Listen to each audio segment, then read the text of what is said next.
Typically, when you think of differences between Dallas and New York City, you probably think of the subway, or you probably think of the densely populated area, population density. You probably think about the air quality, or that one place marijuana is legal, the other place you can actually get less time shooting someone, and this is true, you can get less time shooting someone than you can being caught with possession of marijuana. Yes, I love Texas laws. They make so much sense. But what if I were to tell you the division is deeper? The division is deeper than that. What if I were to tell you the night and day between Dallas and New York City, between Texas and New York, and probably California, because they're a little hippie down there or over there. What if I were to tell you it's the fat to healthy or the healthy to fat ratio? The amount of healthy people I see here, I'm telling you, when I go back to Dallas, like when we get,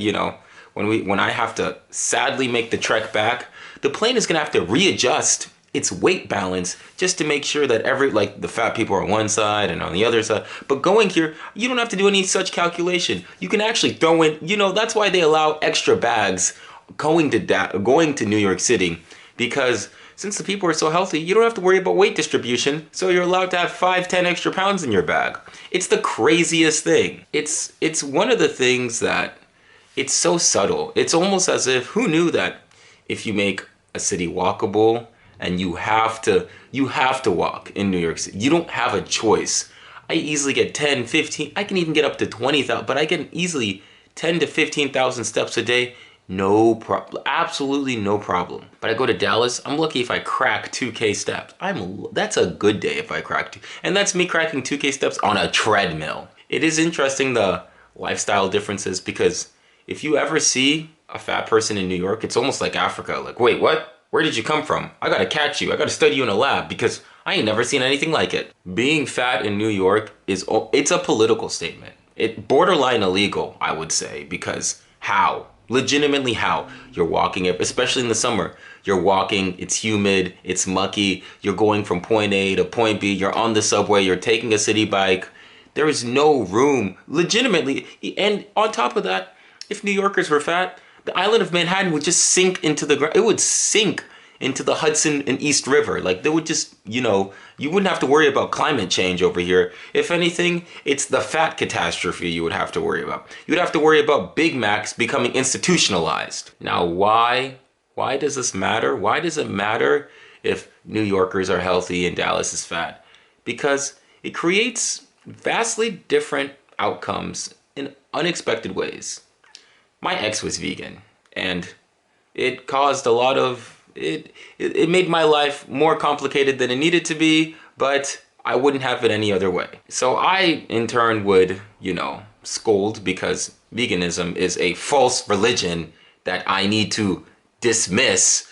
But being vegan here is not only celebrated, it's normalized, where there's so many in New York City, unlike in Dallas. In Dallas, I ceremonially kill a cow on my way to work and then eat the brisket for lunch. But in New York, you don't even have to wonder we're vegan, gluten-free, all these alternatives. It's just in your face. Even my sister, the fact, oh yeah, let's just get some vegan pizza. Think about it. Pizza is dairy. And the fact that there's non-dairy options and you're a profitable business, you're speaking a different language to a Texan. That's even worse than speaking Spanish to a Texan, because at least they would say, hola, ¿cómo estás? But if you said something like, ni hao ma, they would say, I'm so sorry, I don't know where the curry is. Like, that's what you say, ni hao ma, they would say, I don't know where the curry is. Like, they would not know where to place that culture because it's just so foreign to them. It's, for me, it's something that I had to learn to like, because I may or may not be colorblind when it comes to food. I may or may not avoid greens like the plague, like the corona, like the flu. I may or may not do that. So coming to New York, having to exercise, because your boy's the health. I'm so healthy that I have to actually disqualify myself from the Olympics. That's how healthy I am. I gave Michael Phelps a chance. The reason why Michael Phelps won all those gold medals is because, I just had to say, I'll leave it to the professionals because I'm too good for that. With this health stuff, it's rubbed off on me.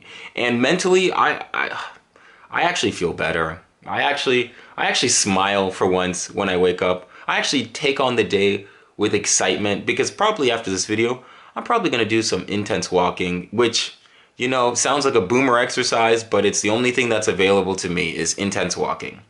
And that's great. Because in Dallas, if I did some intense walking, I would either get hit with a horse or hit with a tractor or hit by some Ford F-150. I would have to worry about my safety. But intense walking here is celebrated, normalized, and if anything, institutionalized. It's subsidized by the government. All things that you just cannot do in Dallas. You cannot do these things in Dallas. Why is beyond me. I don't know why people have this mindset.